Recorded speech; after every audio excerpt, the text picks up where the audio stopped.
Ned, now bring Ned up to the stage. Give him a hand.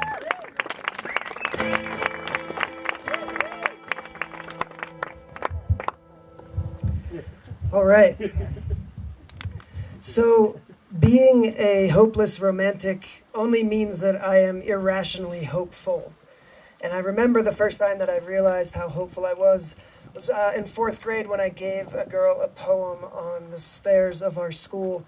And nothing came of it, but from that point forward, I figured that poetry was a really good way for a girl that might be interested to get to know me. In college, geology class, give her a poem about rocks. Cute waitress at a diner, give her a poem about biscuits. And I think as I got older, I realized that writing down my feelings was a lot easier than saying them out loud. It felt safer to put them on paper and give them a rhyme structure. It never worked really to create a relationship out of that, but I knew from an early age that I was going to have to woo the woman of my dreams with my words. So flash forward to 2012, I took a trip to Ireland, and yes, I won a grant to do research for my high school classroom, but really I was going because I knew I'd find the woman of my dreams in the land of my ancestors, and the land of enchantment had been really good to me, and I had written a lot of great poetry, but it had also resulted in a lot of relationship dead ends.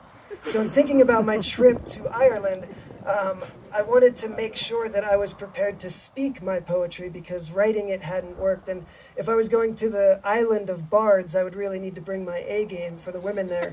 So I would break the ice on my conversations by brooding silently over my pint of beer and scribbling ideas onto a white napkin, hoping somebody would notice me. And then I'd continue the non-existent conversation by staring wistfully at the door in case she came in. And then it would result in a silent, bashful goodbye to the bar without ever saying a word. And then I went to Belfast. And in Belfast, I was having a wonderful dinner by myself, reading a book, trying to forget about my hopeful romanticism. And then I read an important passage out of this book, and I had that urge to tell the person across from me about what I had just read. And there she was, the lass of my dreams. Freckles, dark brown eyes, hair for days. But she was in Taos. I was having a vision of the woman of my dreams, and she was back in our desert, a planet away. It gave me chills, though, because I knew that I had to return home immediately, but I had weeks before I was able to make it.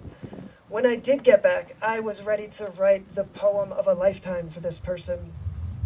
But this woman had just recently gone through a breakup, and she was not ready for something new. So as Taos men do, they enlist one of her friends to go on a hike. And they went on a really safe hike because it was me and her and two other friends and a few dogs.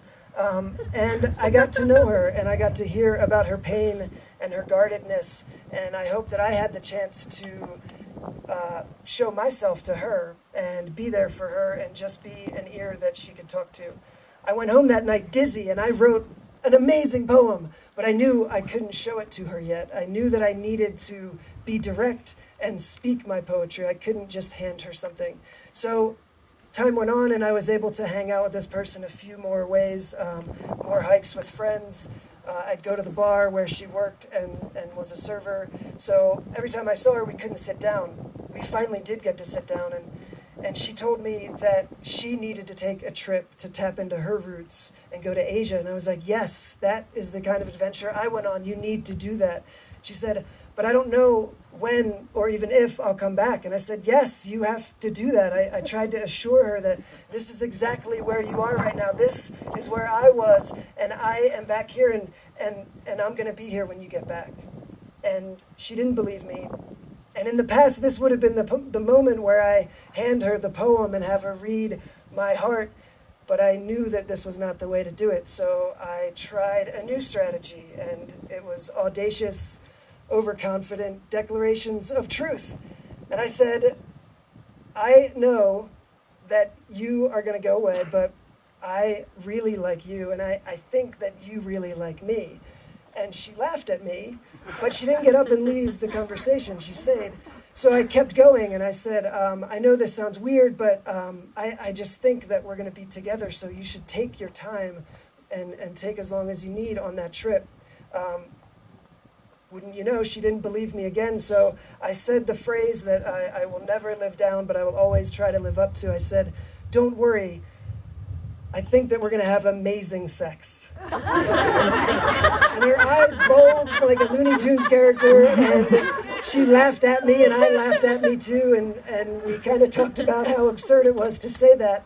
But I had finally said my truth to her, and it startled her, but it piqued her interest as well.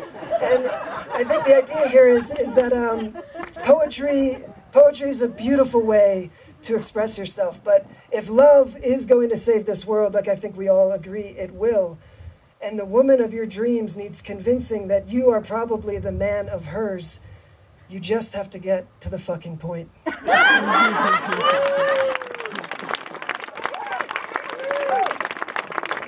Happy anniversary to my wife and I. She's in the house tonight. How do I love thee? Let me count the ways. I was wondering if the freckles were represented on the Pollinate banner. Judges, put those scores up. Grand Slam. Jim and I was having to think. 8.9, a 9.2, and a 9.5 for Ned. I will tell you, it's very close. We're down to the decimal points, and we're 5 poets through, and we have 4 more to go. But before we go on, I would just like to draw your attention to the